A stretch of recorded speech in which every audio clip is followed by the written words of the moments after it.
From Keisean Henderson possibly visiting Florida State, JVari Flowers, and numerous other top prospects from Battle Miami, a lot of recruiting news to talk about with the Florida State Seminoles.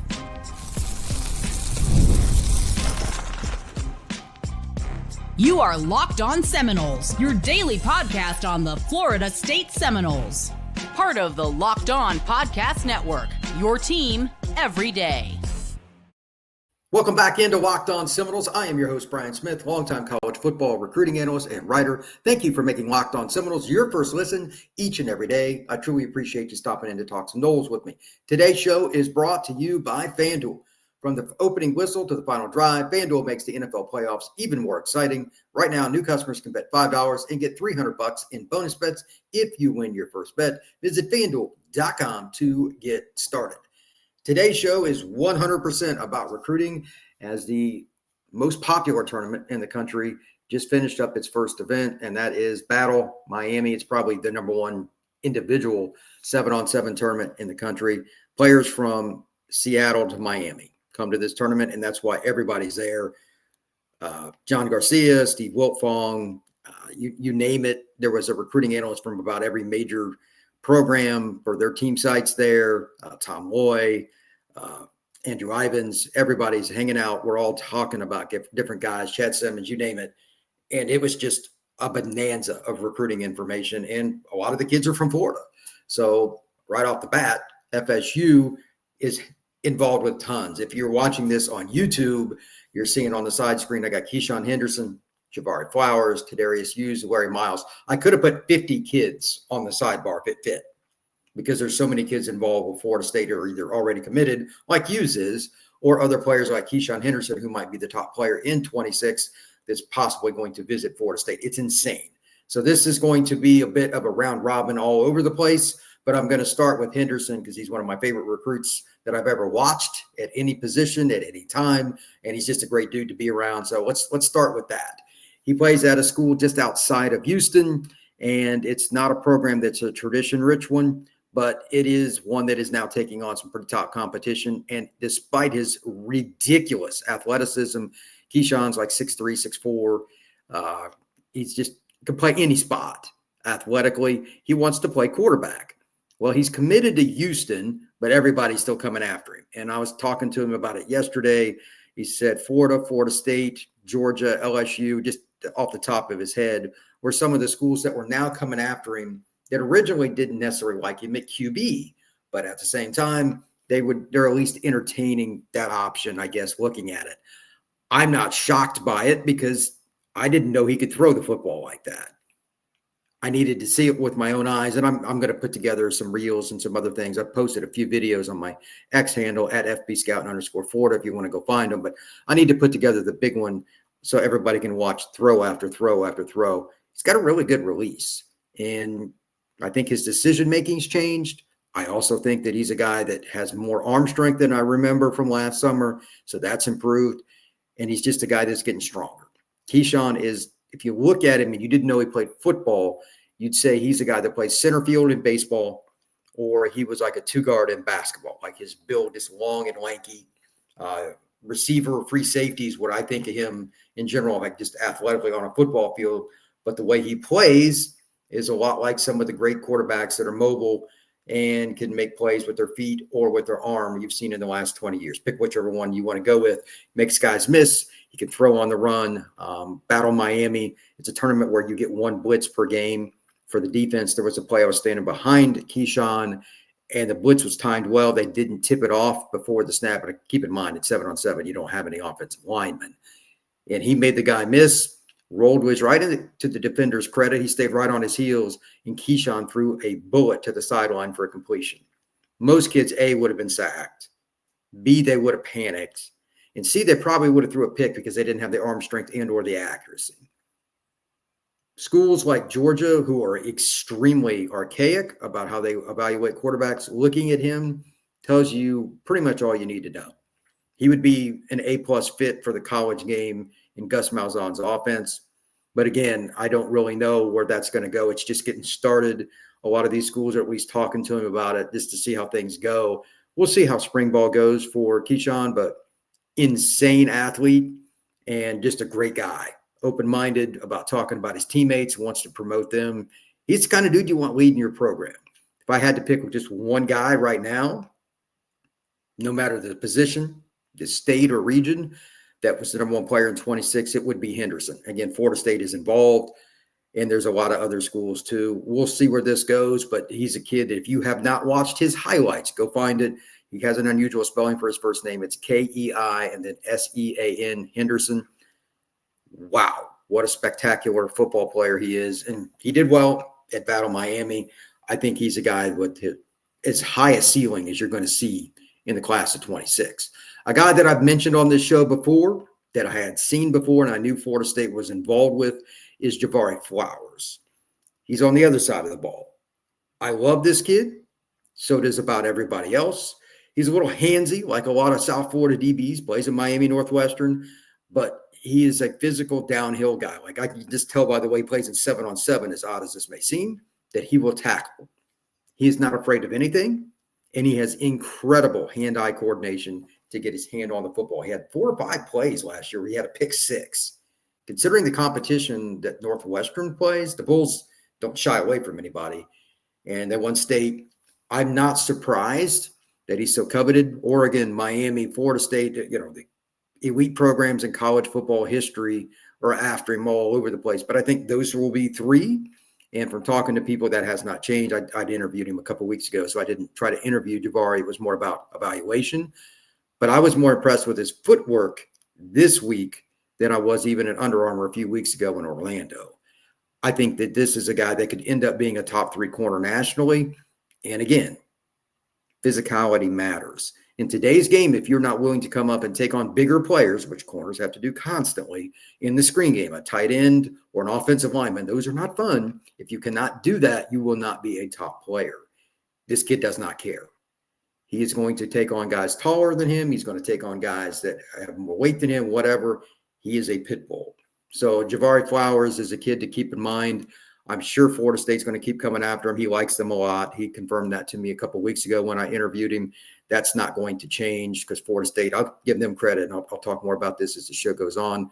They're really doing a good job with the underclassmen, the class of 26 and 27 right now. And this is a kid that they're really after.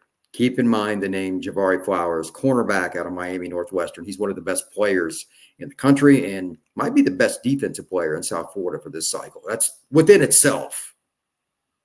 That's saying a lot.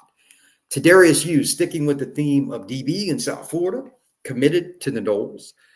I don't know exactly which position he's going to play. He's so freaking long that you love him at safety or nickel, but you could use him in spots. Like if you're in dime, you could put him in the middle of the field like a linebacker on 3rd and 6 to cover a running back or something like that, or blitzing. Physical kid, really instinctive. I got a clip of him that I put up of him picking off a pass and getting the pick 6 in the tournament. He stalked it and waited to the last minute, baited the QB, and picked off a pass in the flat. He really waited to the last second. That was pretty cunning of him to do it the way he did. Tedarius Hughes has got a lot of talent, and I didn't know he was that twitchy. Watching high school film, there's nothing wrong with it, and I like watching huddle and stuff like that. It's all great, but there's nothing like the naked eye, seeing the kid right in front of you. And at these tournaments, we can walk out behind them on the field. It's awesome. But the other part of this that's really interesting is I also get to just look at the kid's physique. He's got a lot of room to grow. He could end up over 200 pounds and be that guy that could be your nickel or something, as well as plays football in terms of the mental side that, again, it was already proven to me. This is a guy Florida State could use in multiple roles. And I don't know how that would work out with the new defense. We haven't seen it installed yet at Florida State, Coach White, et cetera. They got to figure all that out. But I am 100% confident that Hughes will be a guy that is going to be very, very good in a Florida State uniform. When we come back, we're going to keep on talking about Florida State recruiting here on Locked On Seminoles.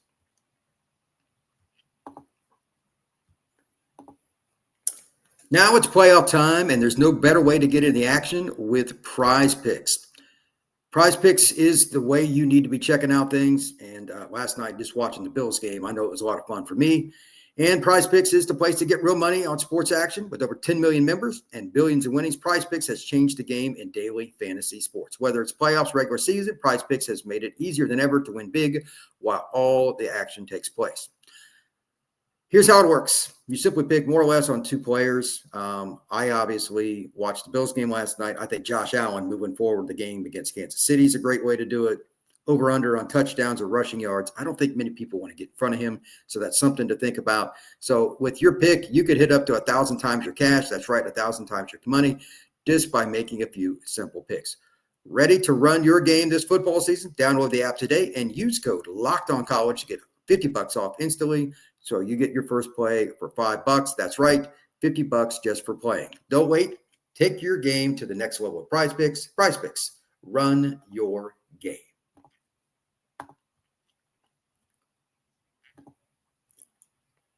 All right. There were several other players at the tournament, and if I did a 2-hour show, I wouldn't be able to cover everybody. So I'm just hitting some highlights here for those of you that are curious. But a few personal things here, just based on evaluations and kids that I know Florida State will take a look at, etc. So just follow along best you can. I know this is going to be all over the place, but these are kids, again, from coast to coast. Some Florida State's already heavily involved, some not as much. But here's the first one is one that I think Florida State, and quite honestly, every school should get involved with, and that's Larry Miles. He's at Jones High School in Orlando. He catches everything. Great after the catch ability, makes guys miss like crazy.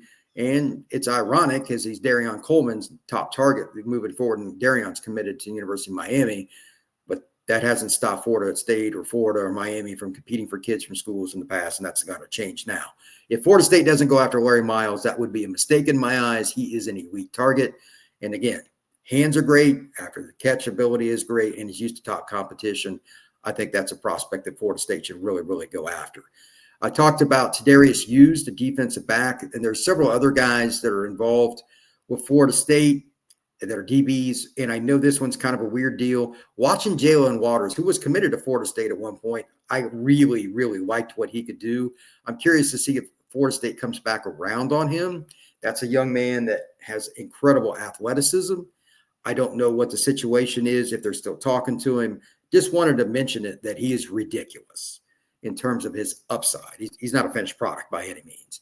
But Jalen Waters has the ability to play boundary, free safety, the field corner spot. Doesn't make any difference. He's 6'1" or so and can really, really run and change directions. So we'll see how he does long term. Right now he's committed to Florida, but he could end up being at Miami. This is a long recruitment. If Florida State wants to get back in on it, I think they could. And quite honestly, it would be worth their time. Speaking of long corners, and a kid that I hope Florida State can do something with is Aiden Pouncey. This is a kid that everybody's offered. He's from Winter Park, right there in the middle of Orlando. I was standing next to him at the tournament. He didn't participate. He was just there supporting his team. But he's 6'2", and a half. And just like I was standing there, I'm like, he really is this tall, because most kids listed like that, they're not. Aiden Pouncey's a great guy. He was doing some media stuff with some of his teammates. Really fun person to talk to, and easygoing. Miami, Florida State, Georgia. Everybody is offered him. I think that this is the kind of kid that you can do a lot of different things with. And again, I'm not sure how Coach White's going to implement the defense at Florida State. Maybe there's some changes compared to when he was at Nebraska or Syracuse or any place else that some of these guys have been involved with. They'll probably take parts of their defense from different places. I don't care.